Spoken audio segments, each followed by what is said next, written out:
Good evening!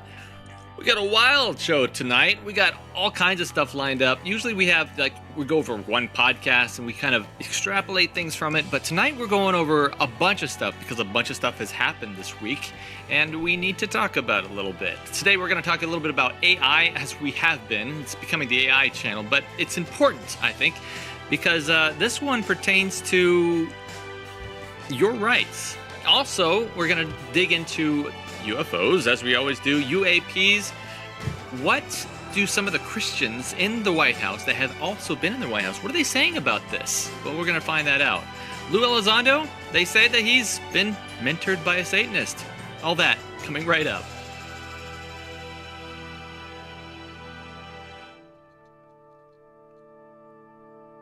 I don't care if you think I'm Satan reincarnated.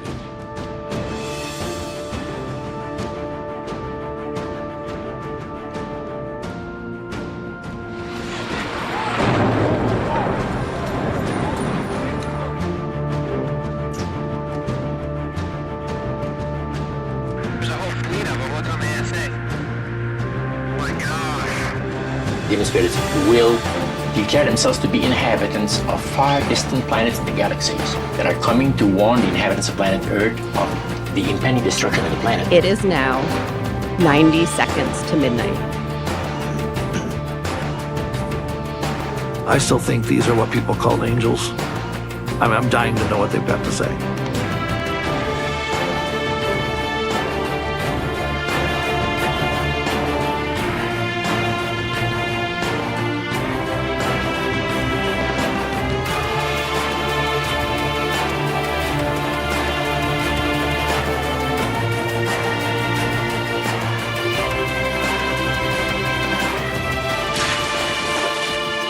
Pretty severe suffering brings them. These entities have the ability to appear in any form.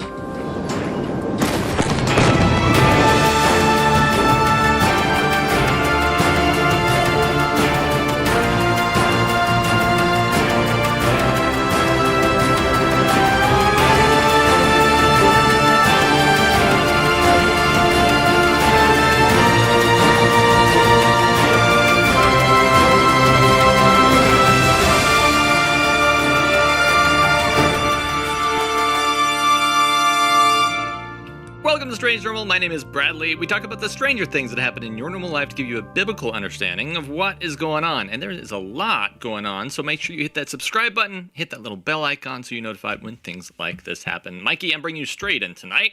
We're going to be talking about all kinds of stuff, dude. This is crazy. And sometimes I wonder, am I talking to the audience or am I just showing you all the amazing stuff that's happening? And so it's a conversation between us. Yeah. We already got into it at the very beginning. I was like, "Oh, I gotta show you," and this is what it's about. Save it. Oh, wait! We gotta do this live. So it's a lot of fun to number one find this stuff, but a lot goes into it too. And as you know, because you got your own channel, you got to research, and dig into different podcasts. And usually, what you find is like 3/4 of the way through, hidden deep in it, and you're like, "Oh, that's what I'm looking for right there." But that's what makes channels like this so great, because you're bringing the news to people so they don't have to scour through all that stuff. They just want to log into Strange Normal and see what the juicy stuff is. Yeah, it's the condensed version, the juiced version. You got a lot of stuff going on your channel too. What do you have on your plate? I heard you had some pretty interesting stuff coming up. So if anybody in here doesn't know, me and my wife have a channel called Candid Truth. That's Candid. And we talk about all kinds of stuff. A lot of it's like the pagan origins of things. We talked about the pagan origins of the Olympics. That stuff is right on their website, man. That these are games as a religious ritual to Zeus. We went to Washington, D.C. We got footage of inside the Library of Congress, and there is no Christianity in that building at all. It's all paganism, false gods everywhere by name engraved into the ceiling. That's one of the biggest ones right now. Did a video on Halloween. Of course, I hope no Christians out there are still celebrating Halloween. The origins of that stuff is just so satanic. And we just got a lot of cool stuff going on over there. And if you want to check it out, give us a subscribe and we'll join into the stuff together. We're seeking for the truth together. Candid Truth. Very good. Yeah, you've got a very interesting channel up there. Here's a new T-shirt. Oh yeah. Oh yeah. Very good. Did you make that? Wow. Yep. Yeah, that's the new one right there. I got to get more graphics going. I know. Haven't updated it lately. I need to get one of yours. Let's do a trade. Okay. T-shirt trade. But we've got all kinds of stuff happening tonight. What I really want to talk about, I'm going to lead with this story because it's in the thumbnail.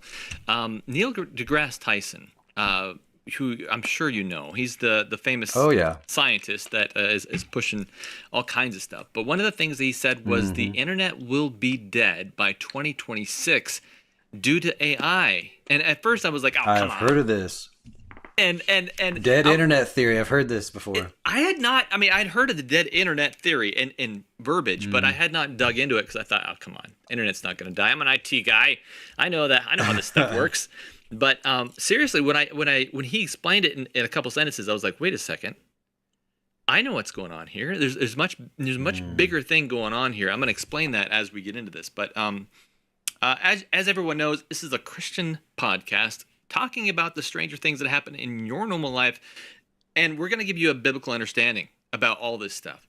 And so that means get your Bibles out, get your your iPhones open to whatever app you use. We're going to dig into it, and we're going to find the truth because there's a lot happening here.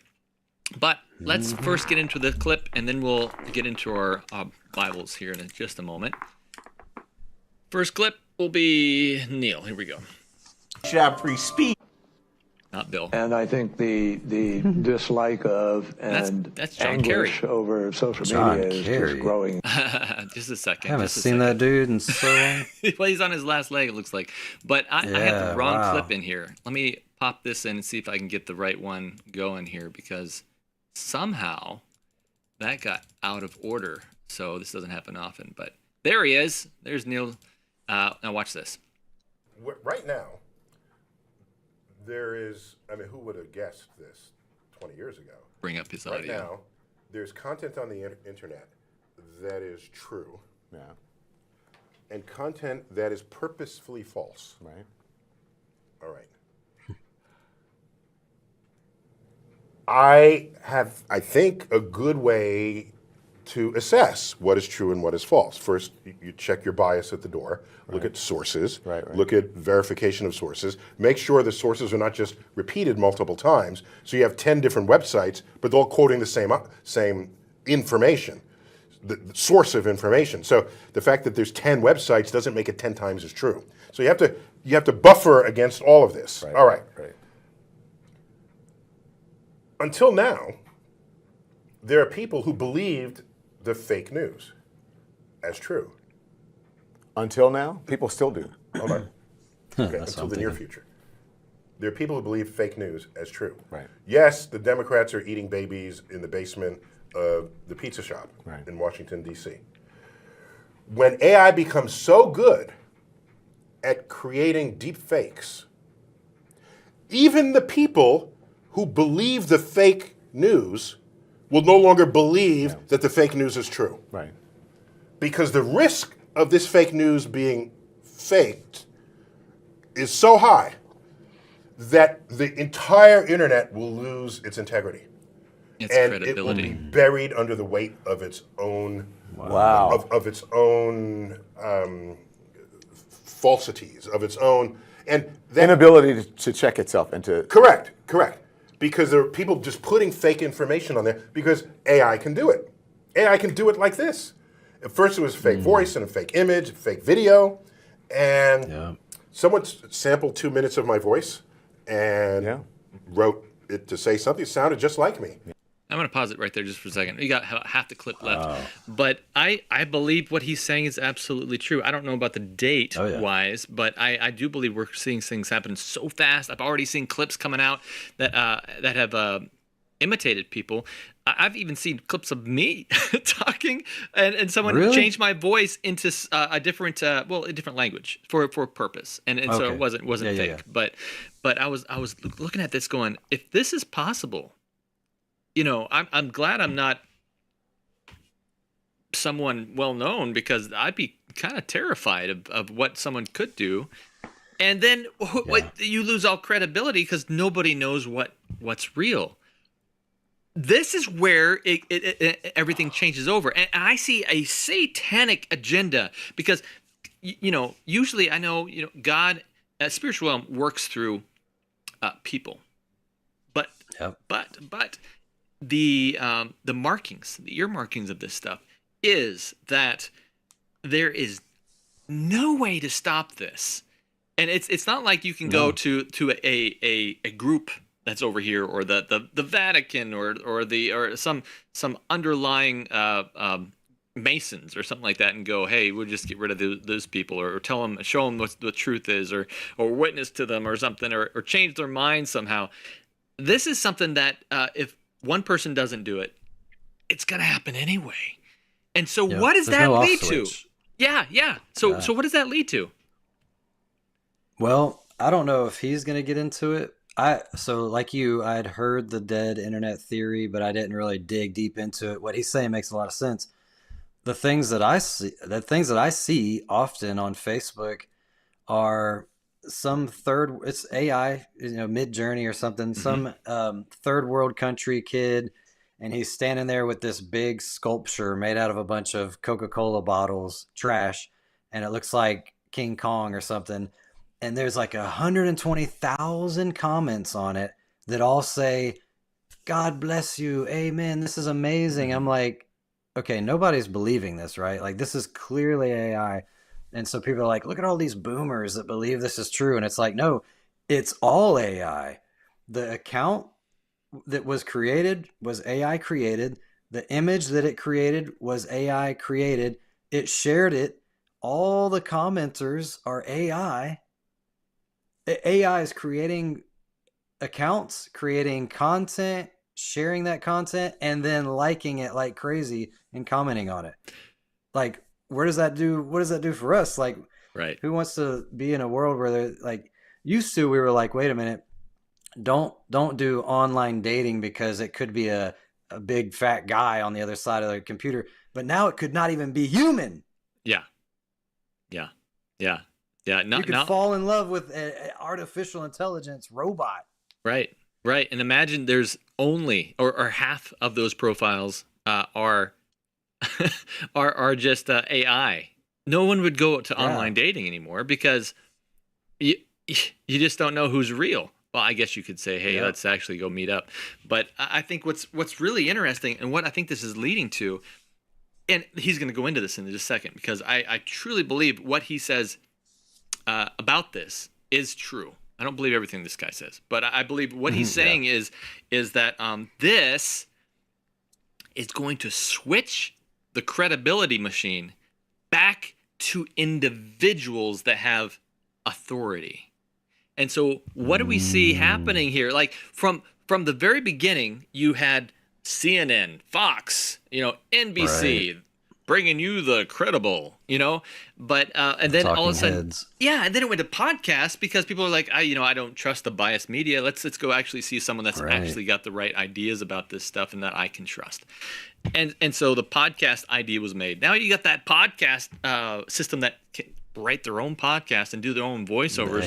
And like we saw last episode or the last episode before that, and imagine the internet full of those people, and then you're like, man, I'm just going to go back to someone that actually is an authority in this. And who's the ultimate authority when it comes to spiritualism? Yeah, but I think this is leading up to making the Vatican the authority of the ultimate authority of spirituality. Come back to the mother trust church. Them. Right. That's so listen to what he says, and then let's comment on it real quick, because this is the rest of it. However, I'm way more literate than what that person wrote to have AI speak. So I knew it wasn't me. So you might need other, because all I was doing is sampling my voice, not my literacy, not my education level. Okay, but then what do we do then? Because most people... It's the end of the internet. Tombstone. Internet. You think so? 1992 to 2026. It's the end of the internet. Then where does information and facts come from? Because everyone... Books! Everyone... And we're people. going back to books. Maybe. Because everyone turns to the internet for information. You want information, you just put a Google search or a... People will recover in the timeline of knowledge. They will recover the true value of an expert. Really? I think. That's my prediction. Think about it. You don't fix your own plumbing. You hire a plumber who has that expertise. Right. You don't say, well, I have a conspiracy theory that the plumbers are trying to do it, and I don't trust the plumber. They say they're an expert, but no, you hire the plumber. You hire someone to fix your car who's an expert at fixing your car. When we're going to tell you that humans are warming the planet catastrophically, and it's going to flood the coastlines, you're going to say, oh, I don't choose to not believe that because my political platform doesn't. Excuse me? Well, I found an internet site that says it's all, and so once all of that has turned to rubbish, all you have are the experts. All you have are the experts. And who says who the experts are? Mm-hmm. So basically, we're going back to books. I'm not totally against that idea. I mean, I enjoy the, I always say we live in the information age, and there's no excuse these days to not know things, because when I was growing up, I wanted to know a lot of stuff. Why can't I watch MTV? Why can't I watch The Simpsons or whatever? And I just never got good answers. It was always because I said so, or it just looks bad or whatever. And I'm like, but now, I believe that there's a lot of people who are critical thinkers, logical thinkers, skeptical minds, and now they can do the research. They can ask AI. The good thing about AI is that it can scour everything and give you kind of, what's the right word? Like a synopsis? Yeah, I was going to say that word too, but I don't know if that's the word. Like an average of all the evidence out there, and give you kind of an average of the answer, but there is bias in it. And that's the part I don't like. If you ask it something political or religious, it is programmed to have a bias, but it is open source. So I don't know how to do it, but there's people that know how to get around that stuff. I figured you'd know how to do it. I have installed my own AI systems. They're not actually very big, these LLM large language models, but it takes a while for it to process, which is different than actually going on ChatGPT. Anyway, no one cares. But but I think what's interesting about this is that that's not the same direction that it's gone from books or the authority back to hey, let's figure out what this is on our own, looking at all the material, to this material is chock full of chaos, to let's go back to an authority in this, all without the government stepping in and saying, hey, we need to get rid of that First Amendment thing. That's that freedom of speech.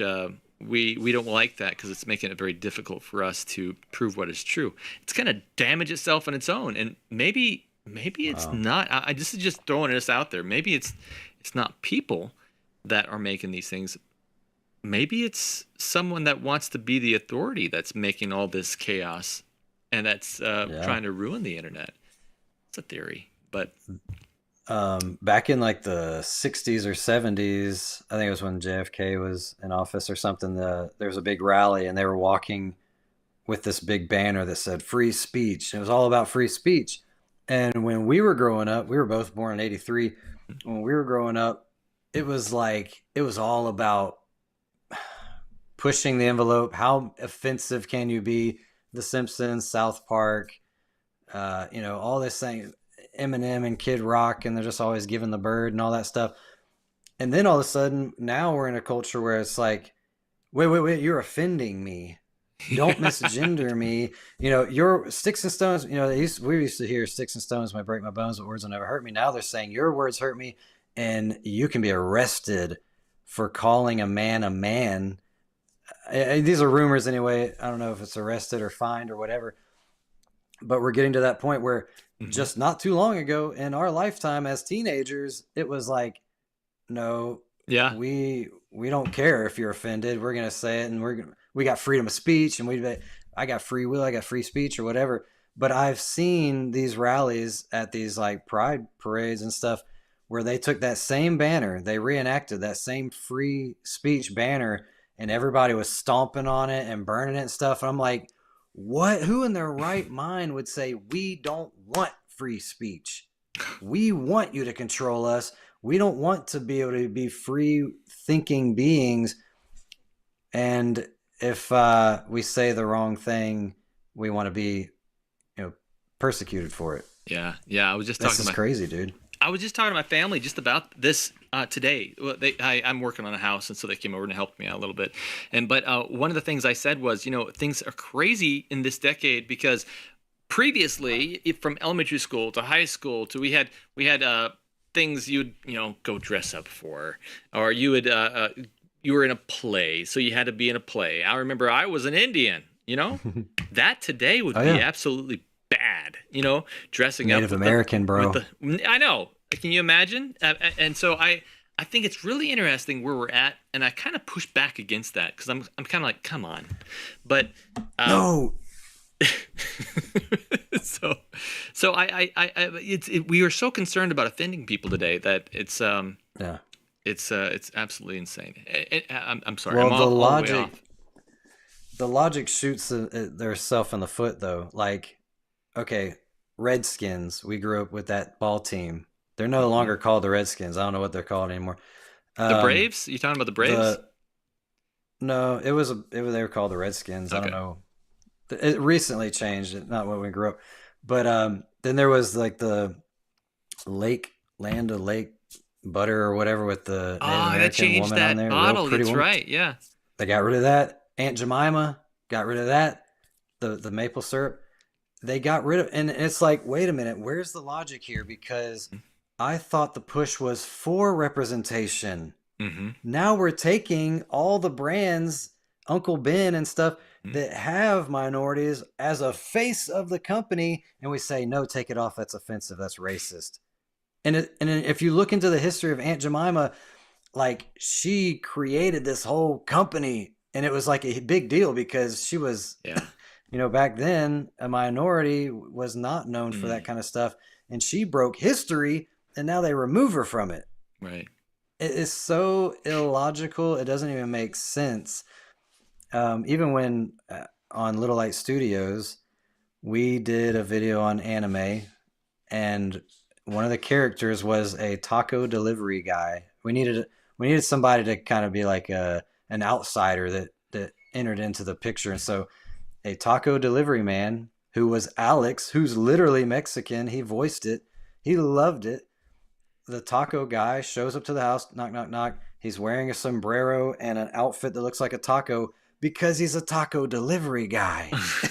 And people are like, this is racist. We're like, why is it racist that a Mexican working for a taco delivery company is wearing a sombrero and a taco costume when I go to the Mexican restaurant? I see murals on the walls of Mexicans wearing sombreros and ponchos and stuff.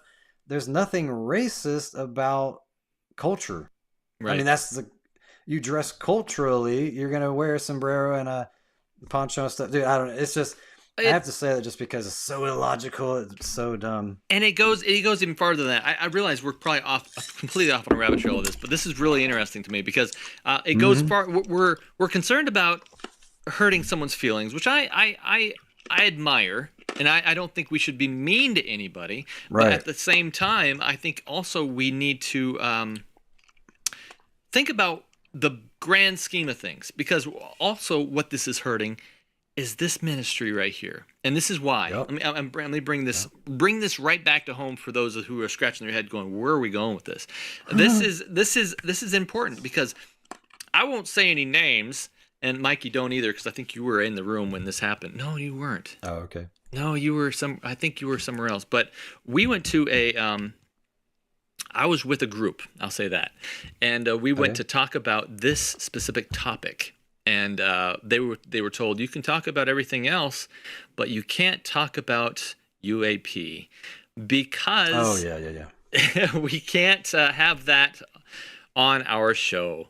And I'm scratching my head going, we're talking about last day spiritualism. This is an important topic. We're with a group of Christians. This is something that I think that they would want to know more about, but it would hurt the bottom line. They would have donors that wonder what we're doing. I think it's more important to educate. And so they were worried about other people's feelings, and those people's feelings would be hurt, so they would stop donating. And so I think I scratch my head and go, this cancel culture has got to stop. And I've seen Christians do this too. Oh, we're not going to Walmart because they've done this and this and this. It's gonna.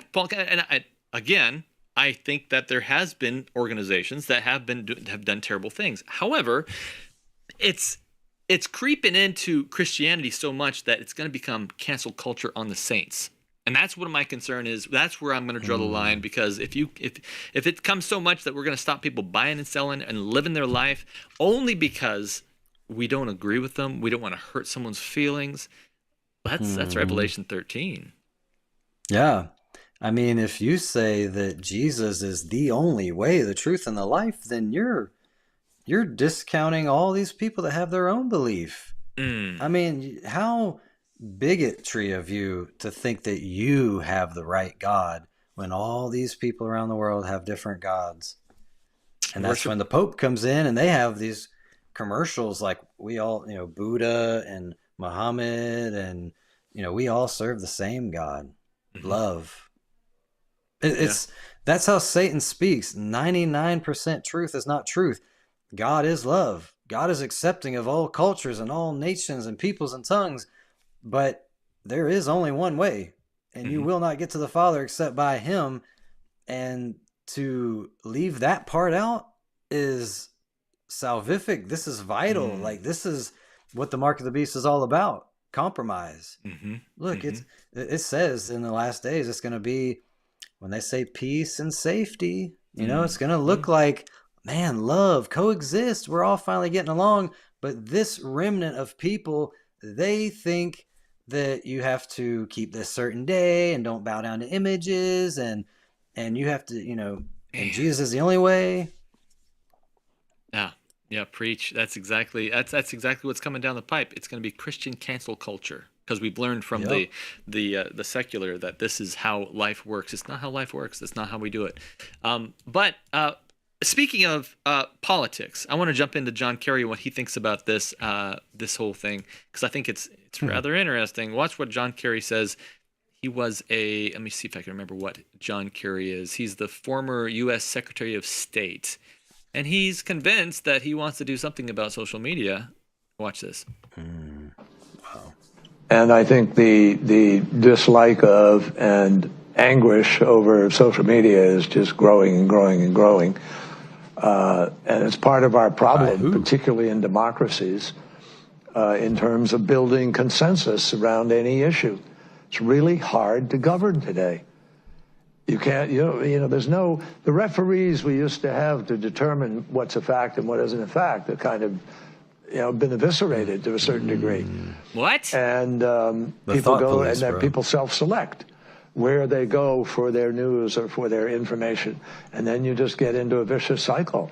So it's really, really hard, much harder to build consensus today than at any time in the 45, 50 years I've been involved in this. And there's a lot of discussion now about how you curb those entities in order to guarantee that you're going to have, some accountability on facts, et cetera. But look, if people go to only one source and the source they go to is sick and, has an agenda and they're putting out disinformation, our First Amendment stands as a major block to the ability to be able to just, What? Wait a second. He said the First Amendment stands as a major block to what he wants to do. He's saying the amendment is standing as our Constitution. Now, I'm not jumping on the bandwagon of nationalism here, but I think it's important. Some of our founders really thought out what they're setting up here. And one of the things is that you should have free speech, and that's what the First Amendment talks about. So he's saying this free speech thing, when people put out stuff on the internet, is really standing in the way of us telling people what to do. it's blowing my mind. Free speech is about freedom of thought and being able to voice that opinion or thought. You know, freedom if of it conscience. wasn't for, I mean, how about we go back to thinking? How about we not just believe everything we read and see, but at least look at the evidence and say, okay, I'm going to fact check that myself. Okay, it doesn't make sense. How about this over here? You know, you could say smoking causes cancer or smoking doesn't cause cancer. The facts say that my grandpa was 90 years old. He didn't get lung cancer. But over here, I see that it literally says it on the package. It causes cancer, but there's still a debate. People still think like cigarettes don't cause cancer. That's because we're allowed to have our opinions, but we should be able to look at all the evidence too. That's how I got to where I am today. Yeah. I am an open-minded, skeptical person, and I wasn't just going to believe what my family shoved down my throat or spoon-fed me as a child, and that caused me to go down the road of witchcraft and all this stuff. But ultimately, truth will stand. And so now I'm back to the Bible because all those other roads led to death and destruction and hopelessness, and I found Christ because I kept an open mind. Yeah. You know, there's a lot of people that were hurt by the church or whatever, and now they've just cut off God. Nope. They're just a bunch of hypocrites or whatever. That's closed-mindedness. That's narrow-mindedness. Right. And I think that we should all have open minds enough to look at evidence. This is insane to say, you know what? I think the world would be happier if we just told you what you can and can't say. Let's listen. It was about halfway through this clip. Let's listen to what he says for the last minute. Watch this. Hammer it out of existence. So what we need wait. putting out an agenda. Hammer it out of existence. I know. That's what I had to hear that again. Here we go. Putting out disinformation. Our First Amendment stands as a major block to the ability to be able to just, hammer it out of existence. So what we need is to win the ground, win the right to govern. This is 1984. Hopefully, having winning enough votes that you're free to be able to implement change. Now, obviously, there are some people in our country who are prepared to implement change in other ways, and so that's you're really questioning dangerous. really if democracy can survive unregulated social media. I think democracies are very challenged right now, and have not proven they can move fast enough or big enough to deal with the challenges that we are facing. And to me, that is part of what this race, this election is all about. Will we break the fever in the United States? Wow. So wow, dude. So what when I hear was that? Really recent? Recently, yeah, that was like in the last 2 weeks. I forget because he's talking about this election coming up and all that. I went to because there's a lot of other podcasters talking about this, but I wanted to dig deeper into it, and so I tried to find the original clip. I went to the Economic Forum, whatever it's called. What is it called? The World Economic Forum. I went to their YouTube channel, and they've scrubbed it. They scrubbed that. In fact, there was a little clip of him talking for about 30 seconds, and all the comments are like, "Wow, what happened to him talking about the First Amendment? Where did that go? It's gone." I had to go. In fact, it wasn't even on YouTube. I had to go to Odyssey in order to find this. Rumble, man. Yeah. I'm not even sure I found it on Rumble. It was on Odyssey, a full clip of it. But I really had to search. And I've got what's really neat. There's this really cool tool. If you guys are big into scrubbing the internet for stuff, you go to Filmot. FILMOT.com. Film over there. You can remember it that way. Okay. And go to filmot.com, and it will not bring you to a film site, but it will bring you to a YouTube search that allows you to put in the caption. You can put the caption in quotes that you're looking for, and a specific YouTube channel, or not at all, and just hit search. It's free? It's free. Yeah, you can pull up anything, and it'll find the exact phrase in that. And it's not like YouTube search, which is like you're gonna get some weighted stuff or some biased stuff. It's gonna pull back some super stuff. Bias. Yeah, I know. We disagree on this topic of the shape of the Earth, but if you type, Rob Skiba was really famous for talking about this stuff. if you just type Rob Skiba, how sunsets work, or anything like that, no terminology of flat earth or anything, all you get is debunked, flat earth debunked, flat. It's like, this is just proof that, well, this is just proof that it's there. You can go get it, but you have to like specifically go to his channel, scan through his stuff. I found out that searching Google for videos, even though they're both owned by the same company, makes it easier to find videos on YouTube. Like when it's proof that there is, it's proof that there is a bias out there. When you just, it's like, I didn't say anything about this, but you're going to show me why what I'm looking up isn't true. And I just want to see the evidence to see for myself. Stop putting your propaganda out there. I want to just look for myself, but you can't, because they're only going to show you their side. And it's really weird because you have all these elite that seem to be on the same agenda of getting rid of your ability to find information, your ability to say something specifically. In fact, Bill Gates got real bold about it. And I'm not sure if this is a new clip. I think it's actually an older clip. But this is what he says about the same topic. Are these guys all meet in the same room, or do they have the same chip in their brain, or maybe they are a part of the same society? I don't know. Let's find out what he says. You should have free speech, but if you're inciting violence, if you're causing people not to take vaccines, where are those boundaries that even the U.S. Should have rules? And then if you have rules, what is it? Is there some AI that encodes those rules because you have billions of activity, and if you catch it a day later, the harm is done? Gates published a 7-page paper on the future of AI last year, writing that developing artificial intelligence is, quote, as fundamental as the creation of the microprocessor, the personal computer, the internet, and the mobile phone. So that's essentially what I wanted to show you on that AI stuff, is that he says, you're supposed to have free speech and stuff, but what if we have all these people saying stuff? And he specifically mentions, because he's financially married to, in bed with the medical systems, because he'll get money if they find the cure to whatever is coming next. And so of course he's very interested in what people say about this, and if he doesn't get a lot of people that go and take the ouchie, then maybe he won't make as much. It's interesting.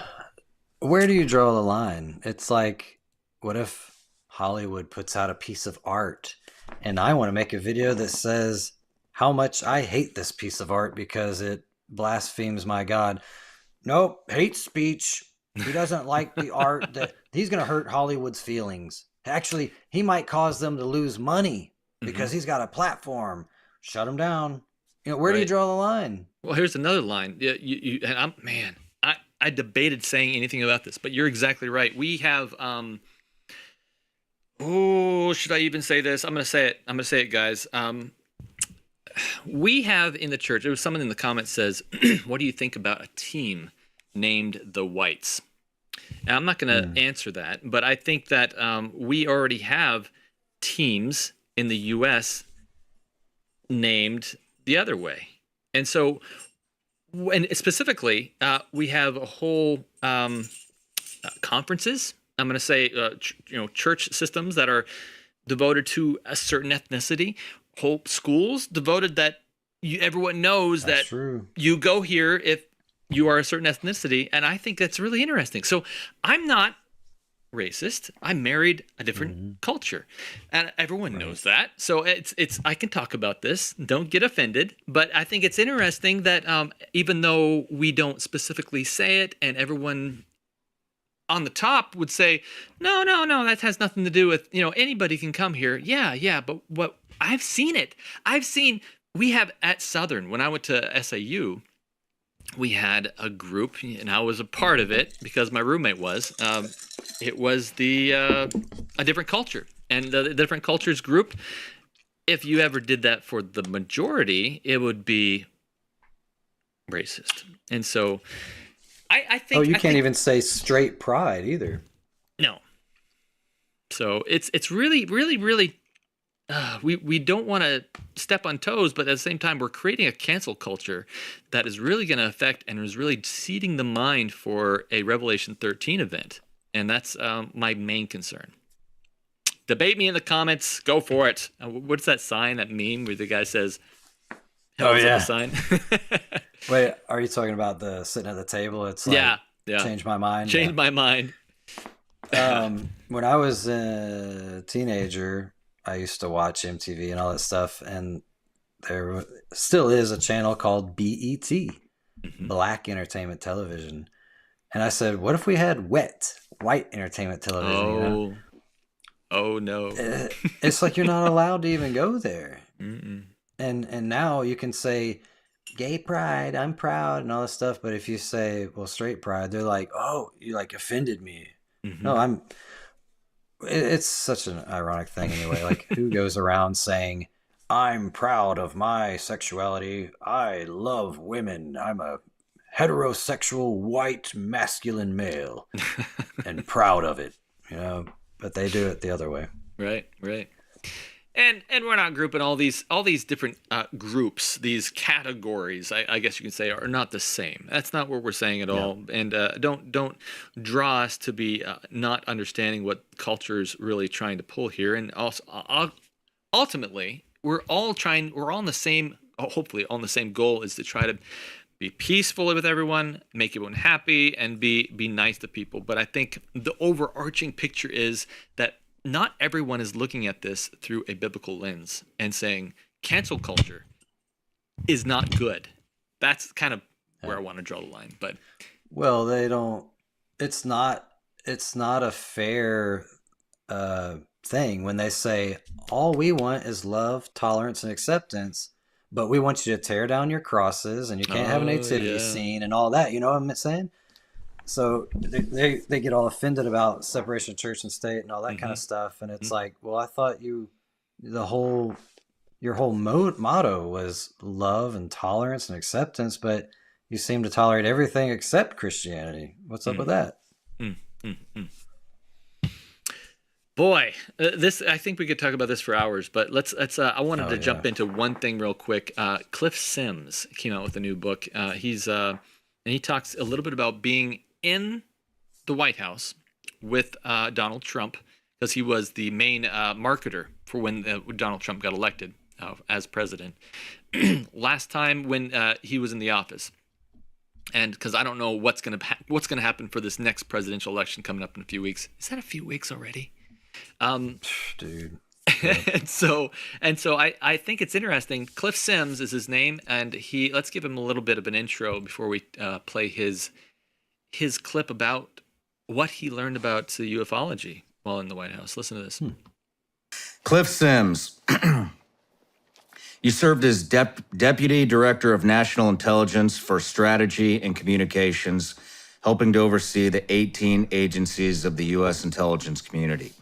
In this role, you were awarded the Director's Exceptional Achievement Award in recognition of superior accomplishment and valuable service to the mission of the Office of the Director of National Intelligence.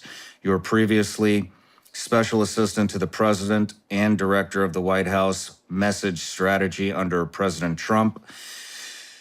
You spearheaded communications for some of the administration's most notable accomplishments, including the successful passage of the Tax Cuts and Jobs Act and the Senate confirmations of numerous cabinet secretaries. Okay, I'm going to pause right there. He's got a long list of very official stuff, not only inside the public sector, but the private sector as well. And I think it's fascinating, but I want to get to the meat of the program real quick. But before I do, make sure you hit that subscribe button if you like content like this. Hit that like button. We don't have very many likes tonight. I want to make sure that everyone hits the like, because I'm convinced you get more live viewers when you hit that like button. It's weird how that happens, but we're doing this, and we're going straight into it. So listen to what he said, because I'm going to tell you about a conversation with my pastor that I had this week about this and how this coincides. Watch this. All right, what's going on with the UFO stuff? Everybody who's ever been, wondered what goes on in the White House or wondered what goes on at CIA or always wonders, like, are these normal people there, or are these like, aren't you curious too about all these things? And the answer is, yeah. When we got there, the first thing I said is, all right, somebody wheel out the bodies. Like, I want to see the alien bodies. I want to see, and I'm joking about it, but like sincerely want to know what's what with this. I mean, how can you not be curious? How can you not be curious about the JFK files? How can you not be curious about, go down the list of these kind of legendary, call them conspiracy theories, call them whatever you want. Like, we want to know. So when we got there, we wanted to know, they call it the UAP program, unmanned aerial or unidentified aerial phenomenon, or whatever they call them now, the euphemism for UFOs. So the people who brief on these programs come to the Office of the Director of National Intelligence. Now, to be in the Office of the Director of National Intelligence, you have to have the highest security clearance that the U.S. government offers. These people that are in this office see, to your point, everything. They're preparing the president's daily brief every day. So they are seeing the most sensitive intelligence that the U.S. government has. Well, when we got there, naturally, kind of the senior team wants to be in the room to hear, let's get the briefing too. Let's get the briefing with the director. And they kicked everyone out of the room. Are you serious? Kicked everyone out of the room. Said, well, we're here to give the briefing to the director. And so even the people who saw all the most sensitive stuff in the U.S. government, that's how sensitive they were about being willing to brief that. And that's about all I can say about it. So it is legitimately the top level. They are very, very sensitive about who has access to those programs, for sure. Wow. Yeah. That's pretty telling. That alone's very telling to me. Interesting. Well, let's move on. Okay, so I'm going to pause it right there. That's just for Tom DeLonge. That's just for Tom DeLonge, since he's that whole band member. That whole Coast to Coast AM interview with Tom DeLonge getting into the White House was pretty ridiculous. But and the fact that we found out it was legitimate through the Podesta email hack was legitimate too. But what really gets me about that is that while at church this last Sabbath, I had my parents just moved from Nashville. A lot of people know I live in Chattanooga here, and so they just joined my church down here, and they just got I don't know how that whole thing works. You got to be read in and stuff like that. And so the pastor, during what we call potluck, where you have a little dinner after the church service, he came and sat down with the newest members, and so they came and sat with us. And we have a small church. It's a tiniest church I've ever been a part of. But he came and sat down and talked to us, and found out information about them, where they're from, where they're, and all this other stuff. And during that time period, I took the opportunity to tell him about the channel.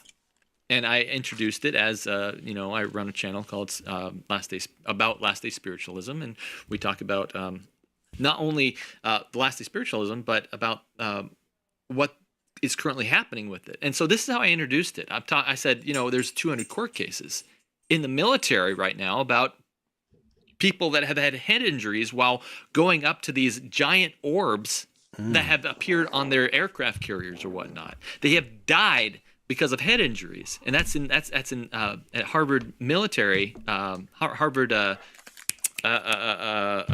Harvard school professor is university. Oh. Yeah, university. He's the medical university professor, and he's a key witness in these cases. And so they called him in to do this. So this is legitimate public information. He says, "Well, that's interesting." He says, "Well, it's probably China." And China. And so it's an adversary of some kind. I said, well, it's not, because this has been happening since the 30s. And so so he said, well, I'm more focused on on presenting this about having a relationship with Christ and stuff. So I don't know a lot about that stuff. So he kind of changed the subject. And I thought, well, okay, that's the way. And he invited me to a broadcast that is happening, a Revelation seminar. And man, I've been to so many Revelation seminars, and I don't discount them. They're fantastic. Mm-hmm. But because I worked in doing Revelation seminars every year at Amazing Facts, so I'm well versed in that. But I might go just anyways. But what I took away was that in general, people don't know what to do with this topic, so they're just like, Okay, let's just take this, put this over here. I don't know. I'll look into this later, maybe if I decide to, maybe not. But it's a legitimate problem. And the way we know that this is a legitimate problem is, well, man, I'm getting ahead of the show, but it's because there have been 5 observables about these UAP things. These 5 observables are things that defy physics and that China can't do.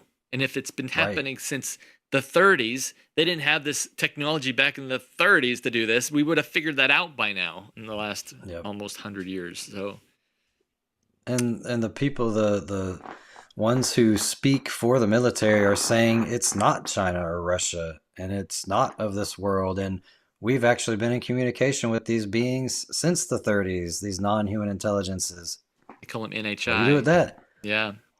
See, that's when I started like really getting angry, if I'm honest, that churches wouldn't talk about it, because this is exactly what sent me down the road of the occult. I wanted to know the truth about the paranormal activity, and no church told me the right answers. Now, you know, call me a tinfoil hat conspiracy theorist for all my life, but now when the military's on the news saying they're real, we've been talking to them, it's time for the church to wake up and say something, man, because people are gonna, like this guy said, I'm human. I got those questions. Yeah. So does everyone else. And if the church isn't talking about it, people are going to go right to the New Age because they're the ones talking about it, or right to Aleister Crowley or any of these people. That's where people are talking about it. Right. And if the church doesn't have the answers, we're going to lose a lot of credibility in these last days. Right. And that's a full circle right back to what we talked about at the very beginning, where when we have cancel culture and they're not wanting to talk about this stuff because... if the church calls them demons, that's cancel culture right there. That's hate speech. You're going to call our intergalactic friends demons? Oh, off with their head. You know, that reminds me of a Star Trek episode. I used to watch a lot of Star Trek, right? And they had I remember Jean-Luc Picard. This is Next Generation. So he was like, "Yeah, we gotta find out their culture so we don't offend them." Oh, good grief! Really? So they're like saying things with, you know, the way they talk to make sure they're saying it exactly right so they don't offend these fish people or whatever. And I'm like, wow, this is propaganda. Are you kidding? Yeah.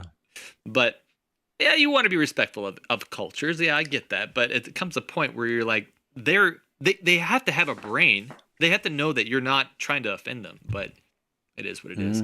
I like the way, speaking of all that, I like the way that it was presented in this podcast. Someone, man, I don't remember his name. He's a guy that was a history major, and he started a podcast. He's got some great content out there. He kind of follows this topic.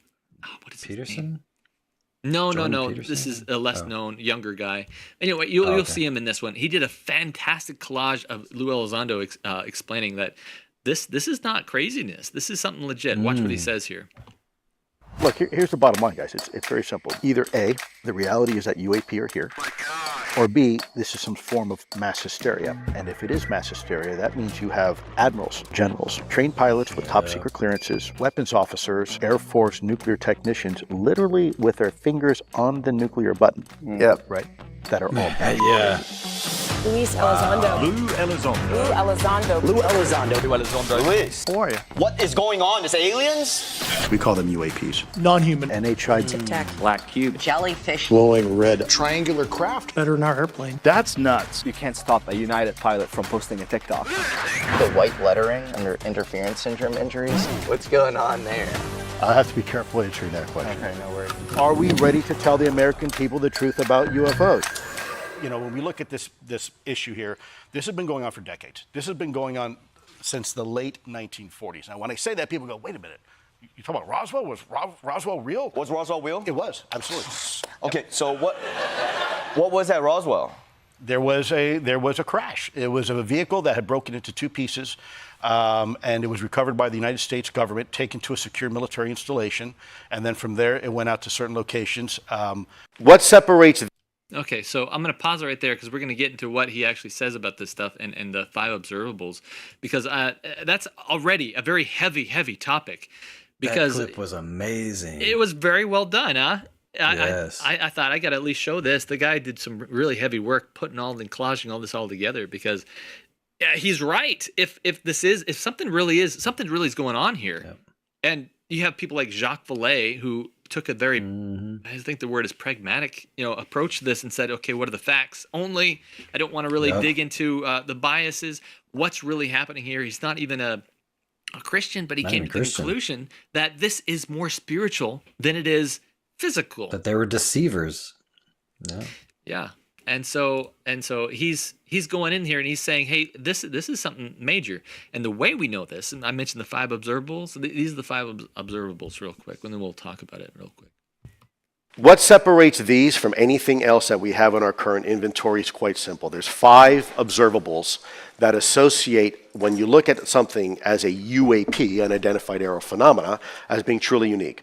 That's instantaneous acceleration, hypersonic velocity, low observability, trans-medium travel, the ability to operate in multiple environments or domains, and last but not least, in the vernacular, would be anti-gravity. The ability to fly with no wings, control surfaces, no obvious signs of propulsion, even, frankly, not even a cockpit. Okay, so you can really go into a lot of detail on that, because just because it says that you can go into different mediums, they're talking about seeing the things that are traveling at 80 miles an hour, not 80 miles, 80,000 miles an hour, going from 80,000 feet down to sea level and then into the sea and traveling the exact same speed. And they're seeing it with their submarines, and they're saying, this is transmedium. This thing, I don't know how this thing doesn't obey physics. It's got no sonic boom. It's turning, doing a right-hand turn at enormous speeds. Crash into water without making a splash or shattering the ship. So something else is happening here, and I believe it's absolutely spiritual, and it's not just China. Dude, it's not China, but and so we got huge things that are coming down the line here that we, as this channel has been for the last 3 or 4 years now, digging into and understanding from the Bible. But why is this coming out now? And I think that's the question, because even though, just as we've seen happen to freedom of speech, it's not someone saying, hey, we're going to pass a law that says that First Amendment's gone. It's going to come in as just the fact of life, and people just got to get used to it. We're going to see, we're seeing this come in as just the fact of life, but it's being done by people that are not Christian. They're not even non-Christian. They're not even atheists. They are perhaps Satanists.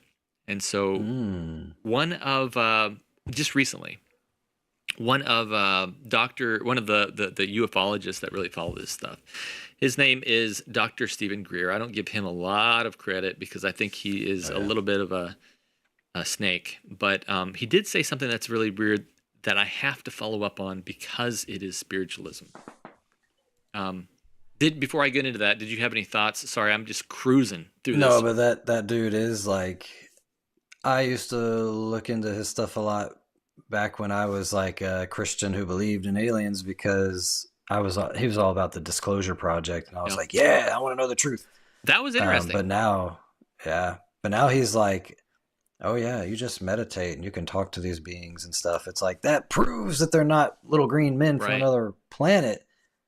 Oh, this is spiritual. This is a big spiritual thing. They call it CE5, and it's a whole Eastern. What do they call that? It's Eastern meditation, but it's I can't remember the name of it. Something meditation. Someone's in the chat.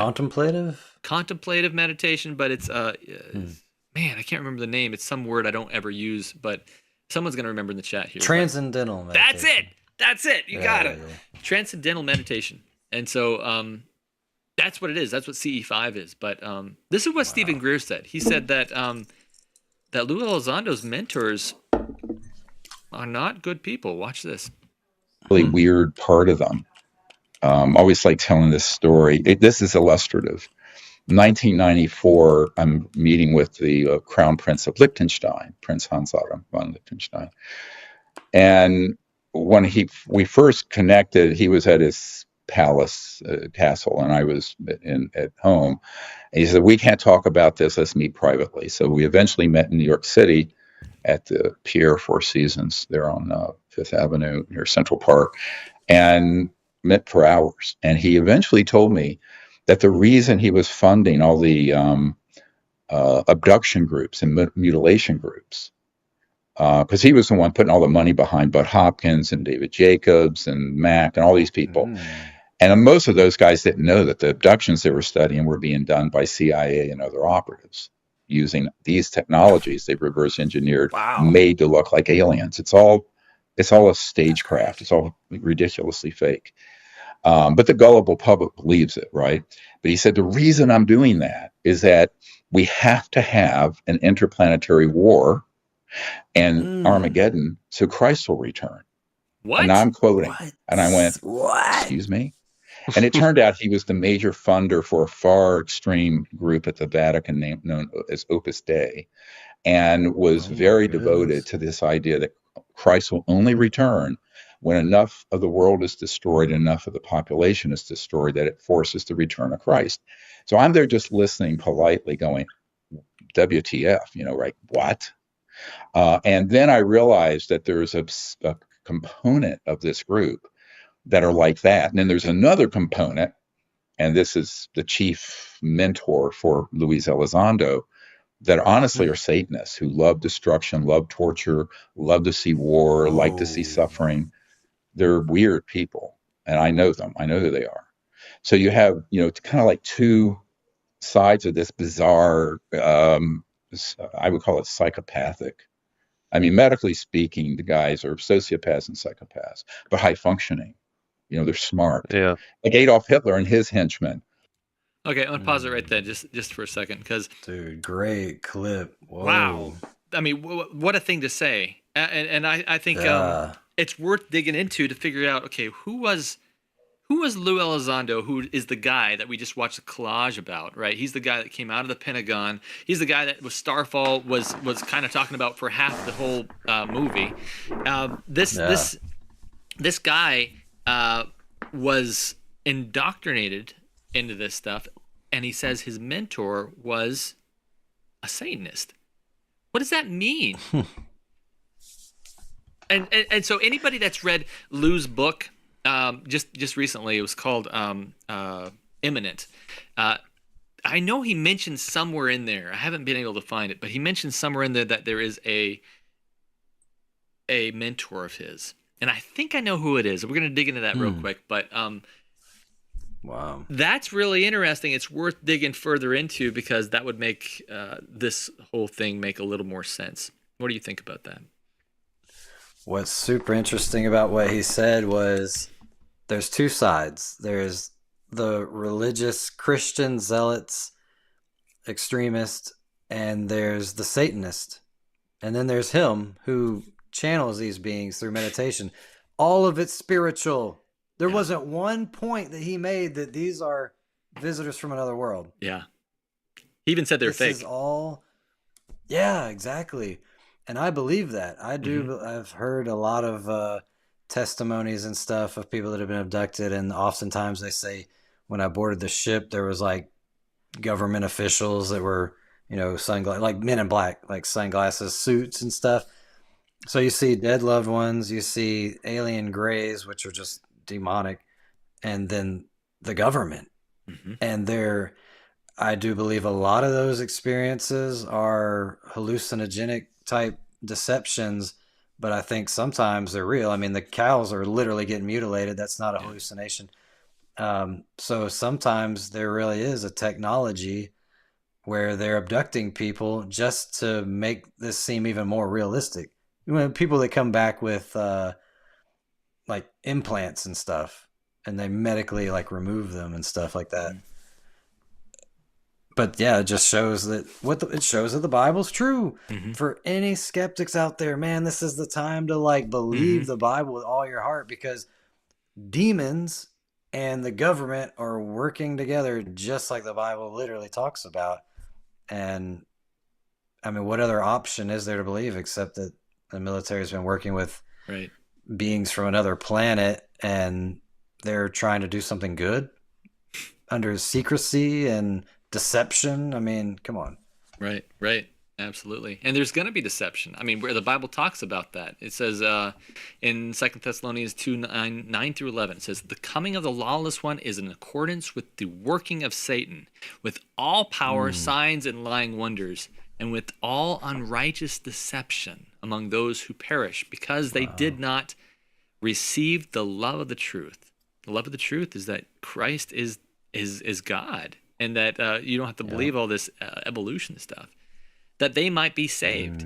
And for this reason, God will send them a strong delusion.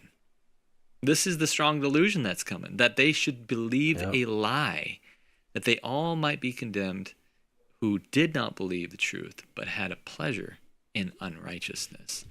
And so that's part of it right there. And let me just say this, and we're going to dig further into this, because we found that this whole topic, everything from channeled writings that talk about the Orion being where this enslavement god is coming from, that's going to enslave the rest of the earth, and that these ufologists are trying to fight against, channeled by Ra. Channeled by Ra. Yeah, that's what they call the demon called the himself. Egyptian sun god. Yeah. And everything from that to family members appearing as dead loved ones, which we know is going to happen in the last days. We're giving all the signatures that this is the spiritualism that is talked about in the Bible, in Ellen White's writings. And more people, more churches, more pastors need to get on board and realize that this is something that needs to be talked about before it happens. Otherwise, they're gonna miss the boat. And if you, it's too late. And if you think this is an important thing, if you think that this topic is important, I encourage you to join us, because we talk about this 24/7 on Discord. You can join by going to patreon.com/strange normal. Strange Normal is the Patreon group, and you can every little bit helps. Join, and if you want to, you can join the Patreon group, and when you're in that group, we'll be pushing out all these different articles that we're talking about every week, and you can help contribute to that, because we're all in there all the time doing this 24/7. And tell your pastor that this is important, and Yes. some people that talk about this, because maybe they do believe it's important, but they don't know who's going to talk about it. The pastor's like, well, I don't know nothing about it. Right. Tell them two guys that'll talk about it. Yeah. In fact, I've been we for a little while, Mikey, I had put off, because people had been asking me to come to talk at their church about this, and the time in my life just wasn't right. But we're getting back into that. There's a church nearby that's asked me to come by and talk about it some more, and there's a couple other churches around the U.S. And so I think it's very important that we do this right now. If no one's going to talk about it, I'm going to at least say something about it. We've done a lot of research on it, so it's time. Yep. What else was I going to say about this? I want to tell you, Mikey, we just redid the website, strangenormal.org. Oh, cool. And so it's real easy to navigate. You can find out, you can go to the About section and understand what our mission is and what we believe in, because that's really important for some Christian churches. And what exactly this ministry does, because it's we're talking about last day events. We're talking about Revelation. We're talking about the last day deception, heathenism, heathen deities appearing very soon. And so I think it's an important topic. In fact, there is a quote in evangelism that says, it's called Heathenism Revived, Man of Sin Exposed. As we near the close of time, there will be a greater and still greater external parade of heathen power. Heathen deities will manifest their signal power and will exhibit themselves before the cities of the world. And this delineation has already begun to be fulfilled. Great Controversy. I'm just going to spout off some quotes here real quick. Great Controversy says, when they have been led to believe that the dead are actually returned to communicate with them, Satan causes those who appear whom went into the grave unprepared. And we're seeing that already in Joe Jordan's accounts of this stuff. He says it's been in several other books where these deities or these dead loved ones that appear during an episode. They said they claim to be happy in heaven and even occupy exalted positions there, and thus the error is widely taught that there's no difference being made between the righteous and the wicked, the pretended visitants from other worlds. What? She says the pretended visitants from other worlds. Now, back then, in the 1900s, she didn't have a word for alien. Alien meant, you're from a different country. You're an alien to this area. But she says I think it's even more clear when you say other worlds. Yeah. The pretended visitants from other worlds, she says, sometimes utter cautions and warnings which prove to be correct. Then, as confidence is gained, the present doctrine that is directly undermines the faith of the scriptures. That's Great Controversy, page 552. And there's so many more. We've dug through this, both Mikey and I. We've dug through. I wanted to find this other one that's Darkness Before Dawn. Which one are you looking for? I'm trying. So it said visitors from other worlds or demons. Oh man. And it talks about the Hebrews. Is that the one you're looking for? No. In the days this of is Hebrews? in Darkness Before Dawn. Let's see. Fearful sights of a supernatural character will soon be revealed in the heavens. There's that one. I have a slide of it somewhere, but I can't seem to find it. Yeah, I mean, but I have so many of these quotes that because when I present this to people, they're like, "Wait a second, no, if it's not in the Bible, it's not in inspired writings. I'm not going to believe it." I said it's all over it. You haven't read it.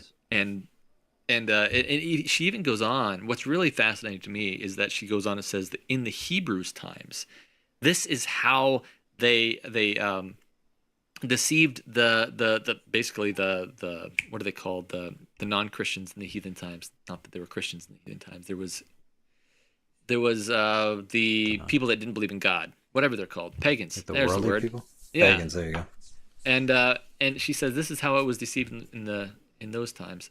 I'm gonna try to find that quote because people are always asking me about it, and I it's in the Discord here. I'm actually gonna pop it over there. I can read one. Yeah, go ahead.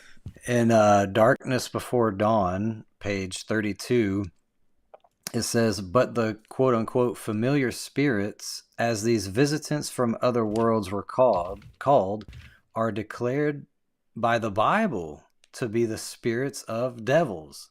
And then she says, compare Numbers 25, 1 through 3. I've never even looked these up. Numbers 25, 1 through 3, Psalm 106, 28, 1 Corinthians 10, 20, Revelation 16, 14. And then it goes on and it says, "But spiritualism, which numbers its converts by hundreds of thousands, yea, by millions, which has made its way into scientific circles," think about NASA and all that, "which has invaded churches." We see that already. People in churches are saying that they believe in aliens. Has found favor in legislative bodies and even in the courts of kings. This mammoth deception, that's how she describes this, mammoth deception is but a revival in a new disguise of the witchcraft condemned and prohibited of old. Boom. Wow. She just said that these visitants from other worlds are the spirits of devils in a new disguise, and it's going to make its way into spiritualism.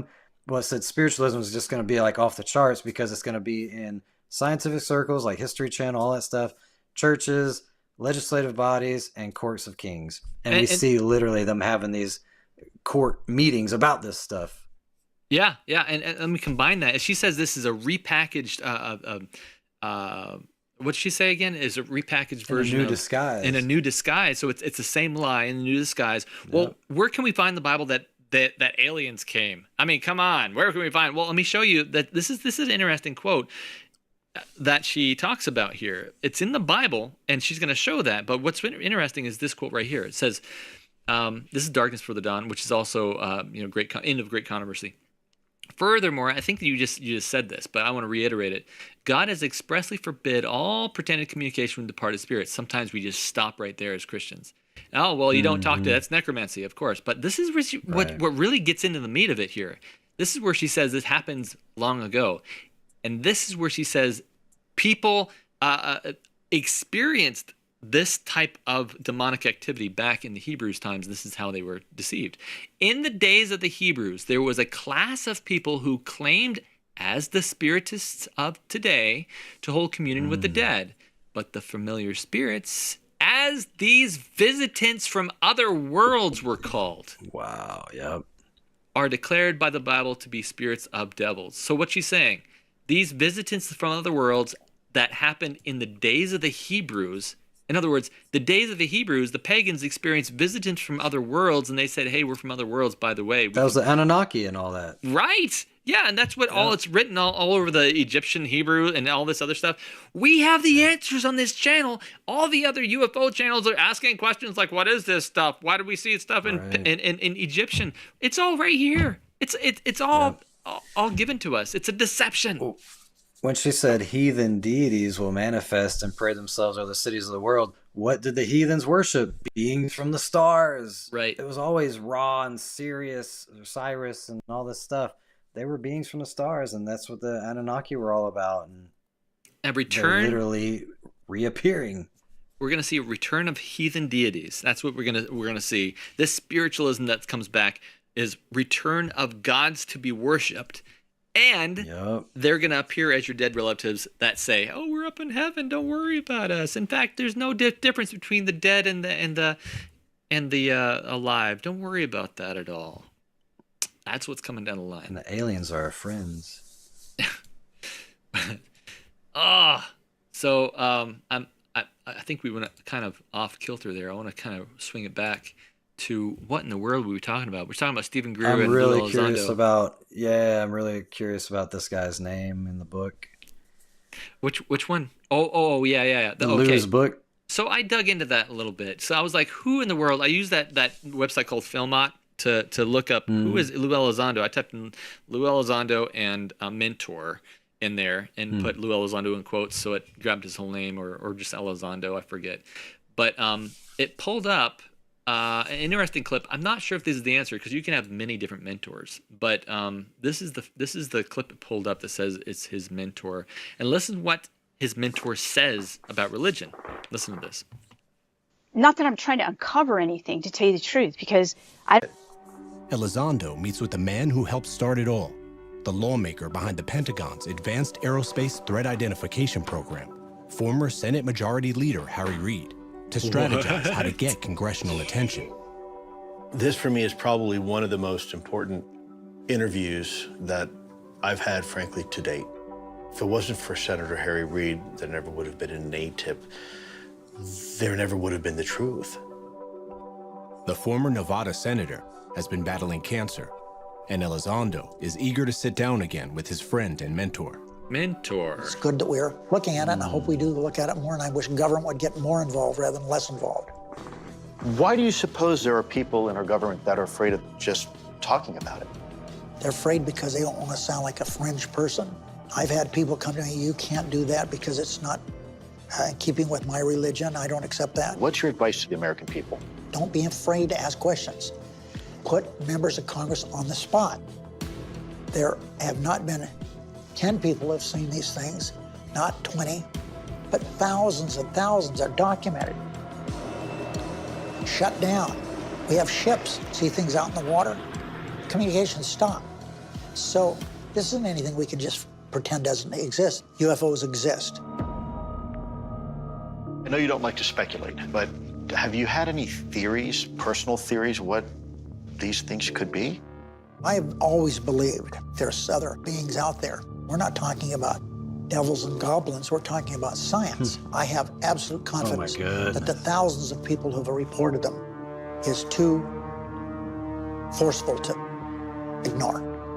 We are missing the boat if we don't do everything we can to find out what they are. Thank you so much. I cannot thank you enough.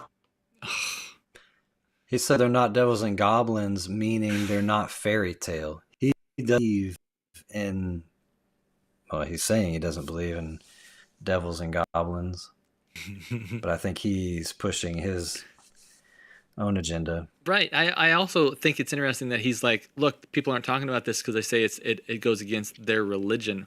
Well, newsflash, not even the religious are talking about this. And the pastors aren't talking about this in their churches. So surprise, it more says, I think what he's saying there is that I'm upset with religion more than it's saying anything about UFOs. And so it could be that Harry Reid, I think he's deceased now, but he's a former senator, that he was really the mentor.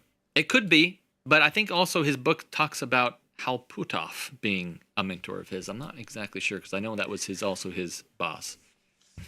Well, I know Lou doesn't agree. He said that a very high up official that he, really respects said that these things are demonic. He said, we know what they are. He didn't say it's my personal conviction. We know what they are. They're demonic. And he said, and that's how he felt. That's right. But he doesn't believe that. Lou doesn't believe that at all. He believes that these are visitors or friends or whatever. What I thought was interesting is I've heard Lou talk about it spiritually, and he said that, regardless of what angels, right? Yeah, he's like, regardless of what it is, we need to have disclosure about this. We need to have it talk. And everyone agrees. There needs to be clarity from the government about this, even Christians and let's just say Satanists alike. People who believe in this stuff or want to contact these things, contact the snake in this tree of knowledge, good and evil. I think we're seeing, and I like to say it this way.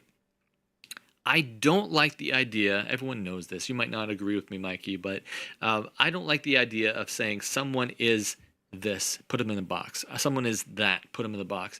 Really, the reality, if we're in the wrong boat, it's because we're deceived.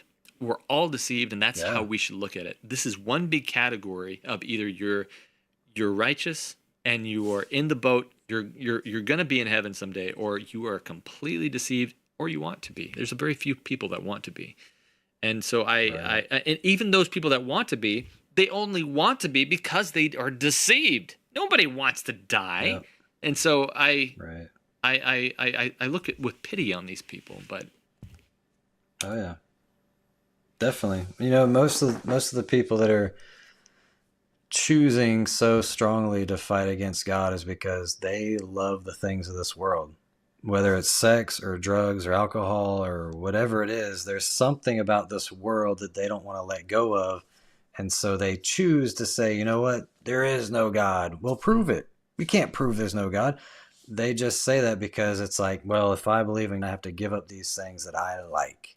And they would rather go down burning than to surrender these things that ultimately destroy us anyway. Premarital sex and promiscuity leads to, destroyed families and STDs and drama and all this stuff, and feeling used and all those emotions that come with that, shame, guilt. Drugs and alcohol destroys your mind and body and ultimately your spirit. These things that we think are so fun are just disguised. And they're counterfeits. Satan makes them look fun, but they're not. The end result is death and destruction. 100%. And in fact, people researching all this stuff that it came to it that this was these entities that when they push you to do these certain things, like you were talking about, this has been happening from the beginning of time. And they've been appearing as with certain characteristics from the beginning of time.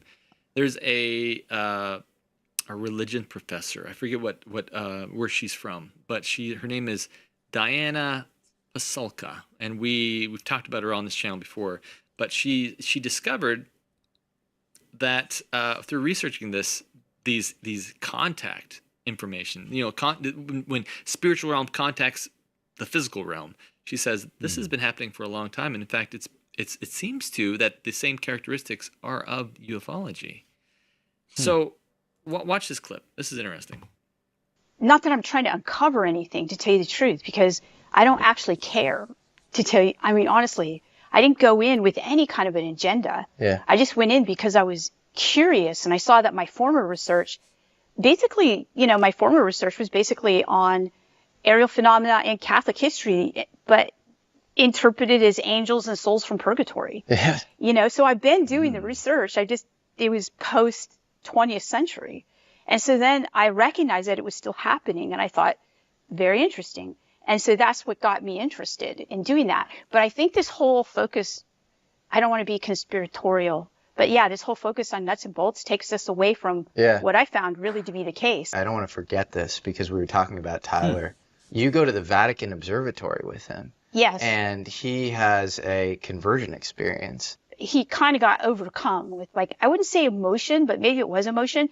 He got overcome with, like, the epic nature of what was happening and of what we were doing. And then he decided to convert. And here I am doing this, this study for years and years. And then this kind of happens. But also what happens is he changes his idea of what these things are that he's feeling, he's getting signals from.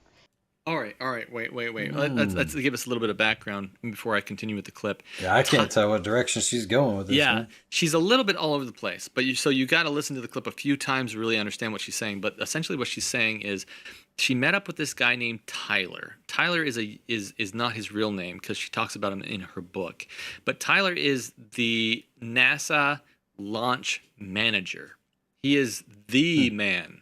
When any rocket goes up, he's at the control. He says whether it's going to go, whether it's not going to go. And he says that this is, she said when she went to the Vatican with him, because what did she say? He's getting messages from these beings. And so I think it's interesting. What messages is she getting? And she also goes into a little bit of understanding why NASA is so spiritual. This is where this is going. But the main point that I was leading into at the very beginning, she says that her research led her to NASA because she was going through all this Vatican archives of people being contacted by the spiritual realm. And she says, wait a second, it's the exact same thing as ufology.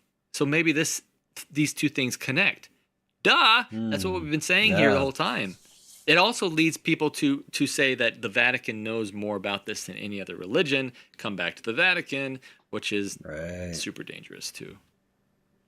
Anyway, you have anything to say about that? Otherwise, I was going to continue talking. Well, I was just curious, which angle is she going with this? Because it sounded like she was saying that she used to believe post 20th century or whatever, I guess her studies post 20th century, that this stuff was spiritual, but it's like, but now we know because we have science. Now we don't believe in the spiritual realm or something. But then she says that this guy has some kind of conversion experience, and she's talking about Catholicism. Maybe the rest of the clip will spell it out. Yeah. I think a little bit. If not, I can flesh it out because I've listened to the majority of the clip. Maybe I cut it wrong, but watch this. So he feels that they're more in line with because we were studying saints who had these experiences, and he was thinking that they're more in line with what they were, experiencing too. And he comes from a line that you've talked about Teolovsky, the father of Russian rocketry, or Jack Parsons, who had claimed to be kind of in contact with entities. Werner von Braun would say all sorts of trippy stuff.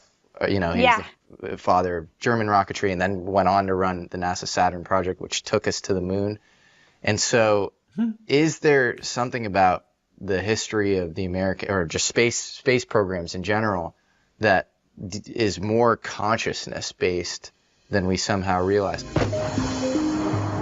The Russian space program was inspired by early rocket scientists like Konstantin Tsiolkovsky, who had basically constructed his own cosmic religion or worldview around space. His American counterpart, Jack Parsons, was equally unbounded by convention. He was part of the Pasadena cult OTO, along with Scientology creator L. Ron Hubbard. The two would perform sex magic rituals, and Parsons even received a past life regression in which he was Simon of Magus, a biblical character who used black magic to levitate. All of that is to say, maybe the true history of American and Russian space programs is stranger than meets the eye. yes, they were doing some extraordinary types of rituals, and they definitely believed that they were in touch with these beings. They presented them differently. So the Parsons crew, they were way out there, and they were doing this in the LA desert, right? And stuff. And they were doing ritual magic, and they believed that they were in contact with, extraterrestrials and things like that. All right. On the Russian side, though, they were doing the same thing, but it was under a Christian veneer. Okay, so she says it was under Christian veneer in basically Nazism. I think that's what she was saying, because Werner von Braun came from the Nazis. So the Nazis, the German group, was like, yeah, we're Christian. we're talking to angels.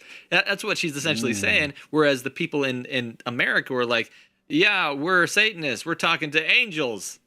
Do you see what's going on here? So, and that created NASA? This is blowing my mind. So there's a lot more to this clip. Dude.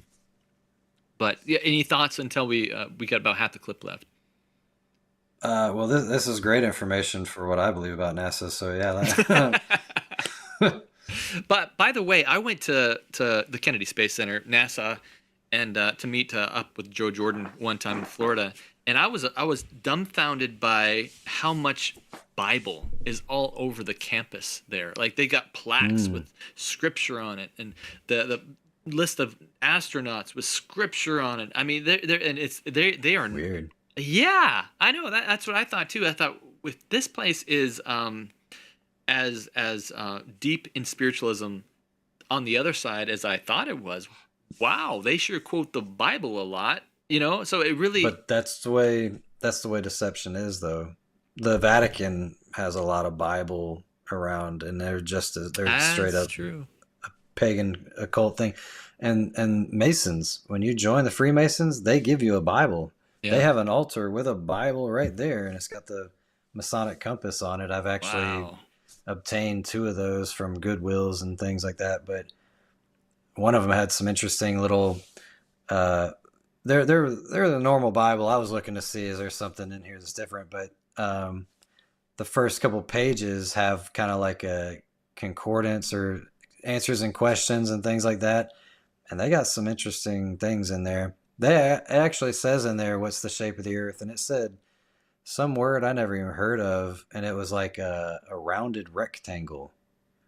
But anyway, Okay. What I'm getting at is, just because you quote Bible doesn't mean you're a Christian. And it's probably all a part of the end times deception. Like, oh yeah, we believe in God.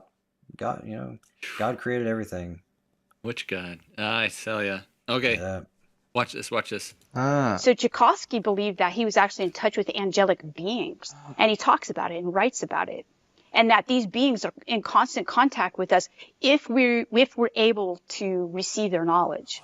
So do you have a sense of the relationship between the secret space programs and religion in its totality? Do you think that these things are 2 sides of a pyramid that sort of converge at some omega point or something? Are you asking about the religiosity of the space program? Because there seems to be one. I am asking that. Yeah, okay. Is it sort of a Gnostic religious initiation process, or what? I'm still trying to figure it out, but I do have some data on it. Yeah. So it looks to be, and actually, strangely enough, at the end of one of Tom DeLonge's book, actually, he makes a reference to the gods are still with us. The Greek gods are still with us, which I didn't know about, actually.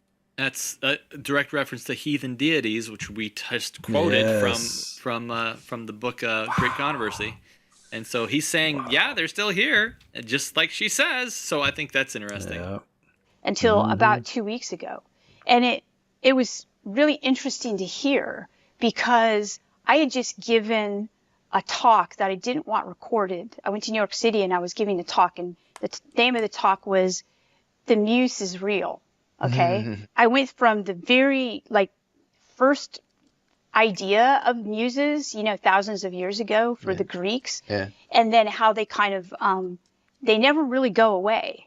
So even the founding fathers, quote unquote, of our country, like Benjamin Franklin, did you know that they were actually part of a Mason lodge that was a Muse lodge? It was dedicated. Yes. I knew he was a Freemason. I didn't know he was part of a Muse lodge. It was like the Seven Sisters. Wow. It was a French Muse lodge. Talk about a guy with a million ideas. He invented the bifocals, a certain type of harpsichord. You know, famously was involved in electricity experiment. He was a complete polymath, and so was probably tapped into all sorts of Isn't ideas. that interesting? Well, they knew it to be real. That's what I was saying in my talk, was that it wasn't just something that we think of them today, the muses, and we often think of them as just like motifs or allegories or, but we never actually think of them as something that could be real. Yeah, well, the etymology of the word genius is attendant spirit, and it's kind of original. That's right. Okay. A lot of our words come from muses, by the way. Like museums is about in fact, museums were supposed to contain the spirit of the muses. Did you know that? I didn't know. Isn't it interesting that we have a lot of museums in DC and a lot of architecture about the muses? Wow. It's everywhere. Well, it's also in the space program. So what I found was that when Tyler would do these launches, there would be a lot of iconography that he didn't actually understand. When I met him, I would ask him, I say, why are they using this Greek goddess, And he's like, is that a Greek goddess? It is indeed. And they would use Latin and they would send it up into space. Really? Yeah. And so he said that, and by the way, it wasn't medieval Latin, which is a Catholic form of Latin, a Roman Catholic form. It was like 1st, 2nd century type of Latin, which is Roman Empire Latin. What does this mean? I don't know. Other than that, I think that there's almost like a parallel type of religion that's happening. In NASA. So, yeah, this is something interesting that's going on here. It's worth bookmarking and digging into. In fact, I think she's full-blown Catholic, so I'm a little hesitant to read her book, but it might be interesting just to get her research down, because she's dug pretty deep into the connection between these spiritual events that have happened with the physical realm, connecting to UFOs and NASA apparently. So I don't know. If I read it, I'll recommend it if it's recommendable, but I don't know. Well, I'm thinking about some of the stuff she said about the Greek gods and all that is making me think of all the stuff we saw when we went to Washington, D.C., how there was no Christian imagery in there at all. It was all Masonic, and it was all Greek and Roman gods everywhere. Even the entrance to the Library of Congress has this huge fountain with Neptune, giant Neptune with water spraying out everywhere, and it's like, we were told that this was a Christian nation. At least it was a nation founded on freedom of religion, which I do believe, because not only was the papal empire killing Christians who wouldn't bow to the Pope, but also any other religion that wouldn't bow to the Pope, and that includes witches and Masons and all that stuff. So yeah, they came here, founded a country that is based on freedom of religion so that you could practice witchcraft without being burnt at the stake, right? And so, yeah, it's just amazing that a lot of people think that this is a Christian nation, though, when there's nothing there Christian. In fact, it's all like engravings of Apollo and Neptune, and it's crazy. But if the Greek gods are going to come back and convince us that they are these miracle working demons, we know they're demons, but these miracle working gods that have the answers to life and everything, I don't know, man, it's just weird. It is. It's wild, and so I expect that within this decade. I really do, but I don't know what that means. So we'll definitely see. But bringing this right back to Lou Elizondo, he seems to already know all this stuff. He knows all about the pagan origins. He knows all about the Satanism. In this next clip, it wouldn't. Like I said, I'm hesitant to put him in the category of, he must be mentored by a Satanist, so he must have been pulled into this group, and let's demonize Lou Elizondo. I truly believe the dude's just, as everyone else, is deceived into thinking that we should be talking to these things. But watch what happens. Watch what he says about this. Is there anything more kind of mystical or strange than meets the eye when it comes to the history of U.S. rocketry? Sure. Look at Launchpad 33. I mean, everything is Masonic. Look at the Apollo missions. These are all the Zodiac signs, right? Yeah. So Apollo, and you have the Juno missions, and you have all these, Mercury missions, and there's a lot of occult history in NASA. As Lou mentions here, even the conventional American space program, NASA, the Saturn and Apollo programs, have far more esoteric roots than meet the eye. Some of the top American astronauts were Freemasons. Buzz Aldrin, Gordon Cooper, Don F. Eisel, Gus Grissom, James Irwin, and Edgar Mitchell were all Freemasons. Another famed astronaut of the highest 33rd Masonic rank was the famous John Glenn, who urged Harry Reid to investigate UFOs as part of OSAP. Buzz Aldrin even established a Masonic lodge on the moon called Tranquility Lodge 2000, chartered by the Grand Lodge of Texas, and brought a Freemasonic Scottish Rite flag to the moon to consecrate the whole thing. Whoa. Do you think that somehow made the program more effective, or? Well, I mean, look, whether it did or not, I mean, if people have a belief in something, there's that old saying, there's no such thing as an atheist in a foxhole. Mm-hmm. The idea or notion that the supernatural can assist you is no different than back the Romans carrying talismans into combat, or conferring with the oracles of Delphi before a major battle, a significant event, right?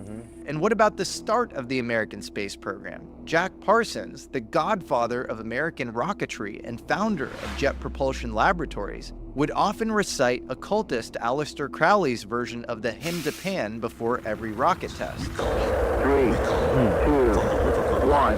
That's crazy, dude. He also claimed to have encountered a blonde-haired alien following a ritual in the Mojave Desert in 1948. Hi there. Are you interested in the White House? Jack Parsons was in the OTO, this crazy cult. OTO. Yeah, this was with Aleister Crowley and all that. And they would do past life regressions. Jack Parsons, if you go all the way to the past, in terms of what his life was.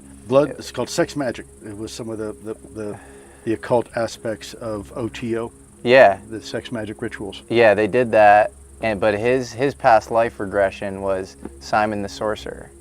And you know Simon the Sorcerer was? So Simon the Sorcerer, the word simony came into existence is he was using sort of black magic to levitate. And then he saw, I think it was like Peter and Paul, and he was like, wasn't the disciples? The disciples. And he was like, I'd love to pay for that power. So that's where the word simony comes from. And so he could fly using this sort of black magic sort of thing. Jack Parsons. The flying thing I don't think is in the Bible, but it is. We do talk about Simon, I believe, as wanting to pay for what the disciples had, and they had the power to heal and that Jesus gave them in Acts, I think. I got to look back and see. Yeah, this is so weird because literally last night I was watching. I was just trying to find some cool Bible movies, and it was, I don't even know what it's from, but it's on YouTube, and it was about Saul. It said Saul becomes Paul, and it showed that part. It showed, it was like a stage, and everybody was around, and when the curtains opened, he was sitting cross-legged, levitating, but that's like one of those tricks where it's the staff you're holding has a wire that goes up your sleeve and you're sitting on some platform or whatever. It didn't show that, but so he's levitating, and then he says he tries to heal this woman and he can't heal her, but Saul, I think it's Saul, somebody else, it was Philip, goes up there and heals the woman, and he's like, I want what you have, and he gets baptized, and then he asks how much does it cost for the Holy Spirit or whatever. So I don't know where the levitation thing came from either, but it was in this movie I watched literally last night. Just crazy. It's a synchronicity. That's something. Yeah. About a quarter of this clip left. It's actually it's fascinating. This They're going to is talk about so good. Yeah. Sort of a known occultist who would do all sorts of weird sex magic rituals, and also was very interested in kind of levitation. When they did a past life regression on him, apparently that was what they. Wow. Yeah. And just listen to what religious studies professor Diana Pasulka had to say in our interview about just how religious and interested in Latin and Greek rituals people in the space program are. This is the same clip, but we expounded on it earlier. Yes, they were doing some extraordinary types of rituals, and they definitely believed that they were in touch with these beings. They presented them differently. So the Parsons crew, they were way out there. And they were doing this in the LA desert, right? And stuff. And they were doing ritual magic, and they believed that they were in contact with, extraterrestrials and things like that. All right. On the Russian side, though, they were doing the same thing, but it was under a Christian veneer. So Tchaikovsky believed that he was actually in touch with angelic beings, and he talks about it and writes about it, and that these beings are in constant contact with us if we're able to receive their knowledge. All right, pause it right there. I always thought that point was worth reiterating, because I think it's really interesting that this whole thing started coming out of spiritualism. And so now we're getting into the part where NASA is telling us that there's aliens, and they're going to start talking to them. They're already way beyond that. We're just now getting to the part where they're about to reveal it to the people. I believe. I don't. Right. So. Another Ellen White quote. She talked about these miracle working demons and all that, and these people that bind themselves into secret societies. She said that the leaders are deceived as well. So I believe that. I believe there's so many of these people who are a part of this that literally have no idea that these are demons. They believe themselves that these are visitors from other worlds. I think only the top people who are controlling, pulling the strings, the shadow government, whatever you want to call them, they know what's going on. But everyone under them, unless they find out on their own, they're deceived as well. Somebody in the chat wanted to know who that guy is. What's his channel? I want to know too, because I've never. Oh, this is. Let me bring him up real quick, because he does have some pretty interesting stuff. He has long stuff, like 3-hour podcasts, and I just grabbed the religious stuff out of it, but he does do some deep digging, and the guy, he really digs in. Let me see if I can find the clip real quick. It might take me just a second, if you guys don't mind a short interlude. But yeah, I think that's worth mentioning, because I was trying to find his name just before the podcast, and I was like, man, what is this guy's name? I want to mention him so that I don't just rip his content. Because I played a couple of his clips. Lou totally did. Lou knew all that stuff. He knows about the occult origins of all this stuff. I don't know why he's heard already that they're demons. I don't know what's keeping him from looking into that more or believing that. It makes me wonder if he is really just either he's either fully convinced that he needs to his country needs to do this for the people, and that's a deception, because although I believe in free speech and all that, and you need to be freedom of information, but I also believe that there are some things that if you see the characteristics they're responding to, you don't need to dig too far. Like this guy. But where is it? I'm getting there. We skipped I wonder what things. I was gonna say, is there like a conclusion to what this guy believes? The presenter on the YouTube channel, or the guy that we were just listening to. No, the guy we were just listening to. Yeah, that's actually the next clip I was going to go into. His name is Jesse Mitchell, Michels. Mitchells. Jesse Mitchells is his YouTube channel. He's got a lot of interesting stuff up there. He does dig into the UFO stuff, and he does quality content. You spend a long time editing this stuff if you're going to put like those collages that I showed of all the view of Elizondo and everything he said about this. So yeah, he's done some work. I'm glad I can just report on it. But this is his conclusion. Let me see if I can find his conclusion on it. Is that the one? Let me see if it's here. Hopefully I have the right clip. That's Neil deGrasse Tyson. This might be the last What one. do you guys think about this topic from your perspective and your views on how this is now playing out on the international scale, the international stage, this conversation? Well, I see two things. One is that it's this cynical kind of condescending treatment of the American people, that they just can't think for themselves. They can't handle the truth. And I actually think a lot of the world right now, organized religion is in decline. And to your point, Lou, this fact, this greater ontological truth is marrying the religion of today, which is really science, with past religions, because we're looking at something that is observable in a modern context in the form of UAPs. This is studyable, but then it comports with all these religious texts and actually a more magical version of the universe that, is much easier. It's the way skeptics, the way Christopher Hitchens and Bill Maher, these sorts of Sam Harris, write off religion. So I think this kind of lame, low energy, early Cold War thinking that it would just be too destabilizing is just dumb at this point. That was kind of his conclusion about all this stuff. That was Jesse Mitchell, his podcast.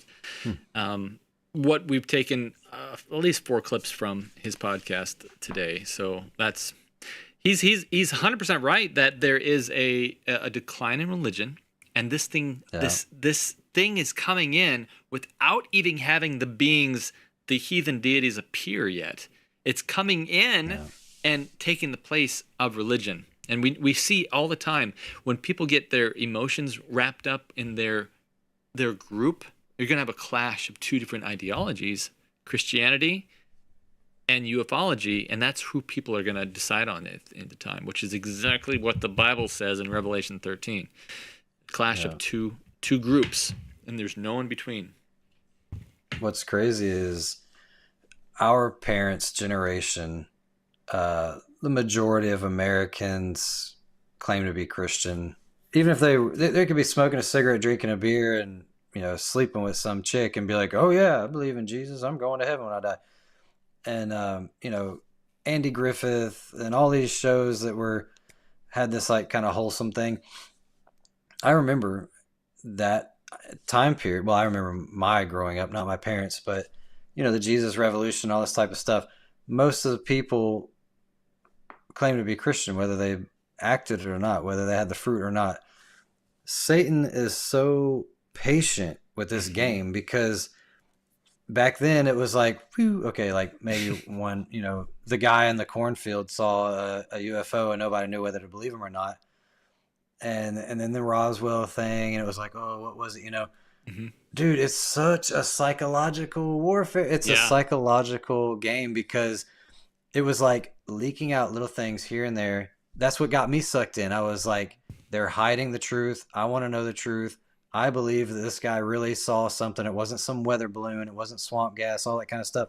I got sucked right into it. And that's what Satan wanted. He had to, because if Satan were to like come out of a bunch of UFOs back in the 60s, the majority of people were Christian, and there would have been a lot more people back then saying this is demonic or this is spiritual in nature. But with putting in the evolution propaganda and all the textbooks, and now you go to, the Bible's been banned, and by the time you get to college, they're saying write God on a piece of paper and crumple it up and stomp on it. Like, this is real stuff, not just like God's Not Dead movies. Like, this is really happening. I hear people talk about this. They are indoctrinating humanity into getting rid of God because we have science. Now it's the scientism world, and a big bang of nothingness created us. I crawled out of some primordial soup. I have no gender, all this type of stuff. This is what Satan's been waiting for. Satan has been waiting for a world who the majority believe in aliens, which we saw firsthand when we went and interviewed people on the streets. That was not that was not the majority back in our parents' day. Now it is. The majority believe in aliens. There's just too many worlds out there. The majority don't believe in religion or believe that evolution is true. Even if Christians believe in evolution is true. Satan had to get the majority of the mindset to believe that before he could perform his final trick. Otherwise, nobody would have believed it. But the world's mindset is primed and ready for this to happen. And so over the years, it's been just a little here, there, this little misinformation, disinformation, this little leak, quote unquote leak. And now that we're ready for it, now it's like every day we see them, right? That's what the military says, every day. Every day we've been seeing UFOs, and you see it on the news, and you see it on TikTok and all this stuff. Why? Because Satan is ready to perform this final trick. Yep. Like, it's going to happen. It's going to happen. It's going to happen soon. And I wanted to say, speaking of everything, I agree with everything you said. In the chat, Adrian said that Jesse Mitchell's podcast, he's actually named it American Alchemy. And so I wasn't sure. Yeah, I know. Isn't that interesting? So I'm not condoning his podcast or saying, hey, go look at it, go subscribe, because I think he's probably got the wrong ideas, but he's reporting on this, and he's able to get people that are of the same opinion still on his podcast. Alchemy, for those that don't know, is the medieval forerunner of chemistry based on the supposed transformation of matter. It was concerned particularly with the attempt to convert base metals into gold or find universal elixir. In other words, the occult sciences, or study of alchemy and astrology. In other words, what he's saying is, you understand what he's saying now. This is the conversion of America, and the medieval conversion of America into something more cult. That's what I take from that. What do you take? Yeah, it's science and sorcery mixed together. It's a combination of science and sorcery. Like, let's use, well, it's this kind of stuff that Hitler was doing, you know? It's like using rocket science, but doing all kinds of occult stuff with it. And I believe it's still happening today. I mean, we just saw what's going on with NASA. So right. That's it. That's all I have for this week. I mean, there's things happening every week, so make sure you hit that subscribe button, hit that little bell icon so you're notified. Man, I do these things live. I shouldn't, because really the YouTube algorithm loves to see multiple videos about us, one single topic, but I kind of fit everything in because I just don't have time throughout the week. And so I do these things live, and I find fascinating that we have a little community that's growing here on the live section. People all know each other, and so that's really cool. Everyone should join the live at some time, because I think we have only a fraction of the people that are joining the live on this topic, but they watch throughout the week. So, Mikey, this has been really interesting, and I appreciate you coming on.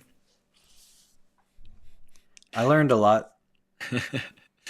I didn't know Lou, had those beliefs.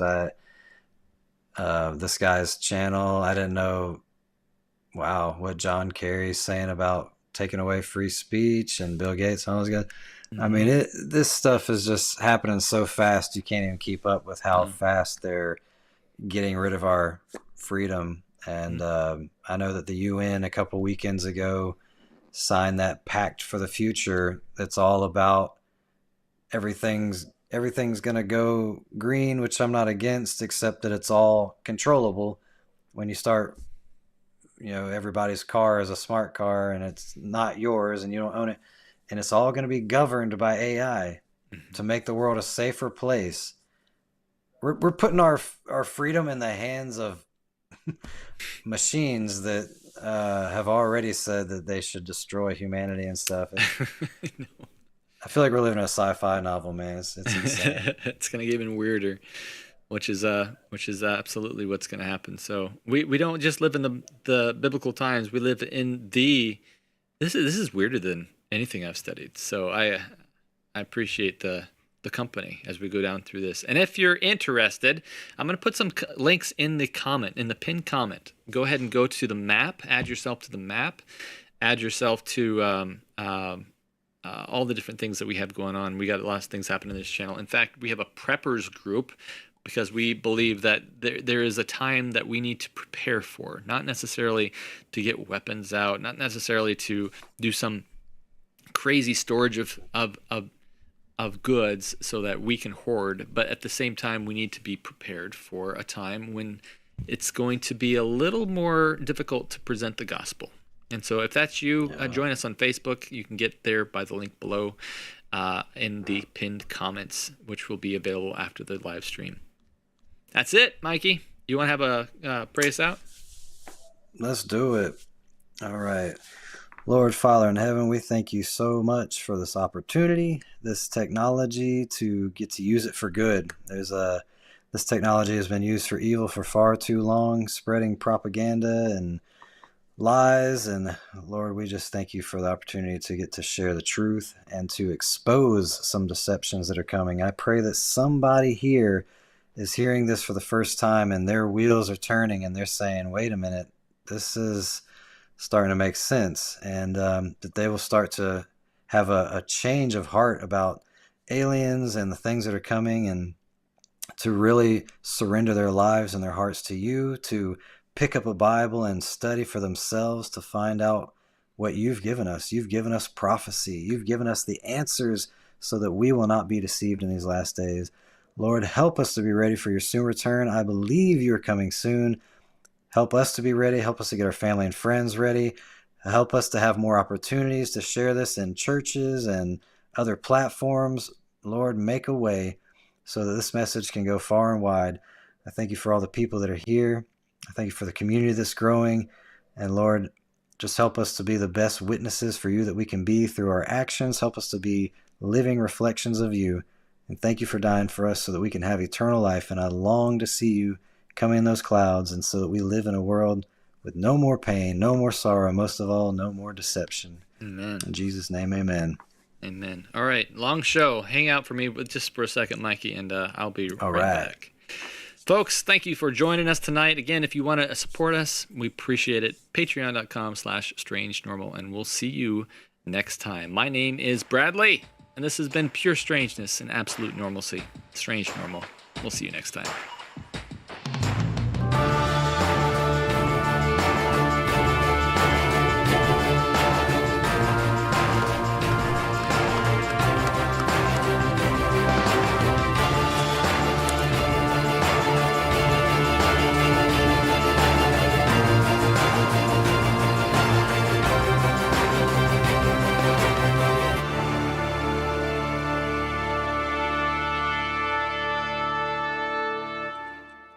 You're watching Strange Normal, with the truth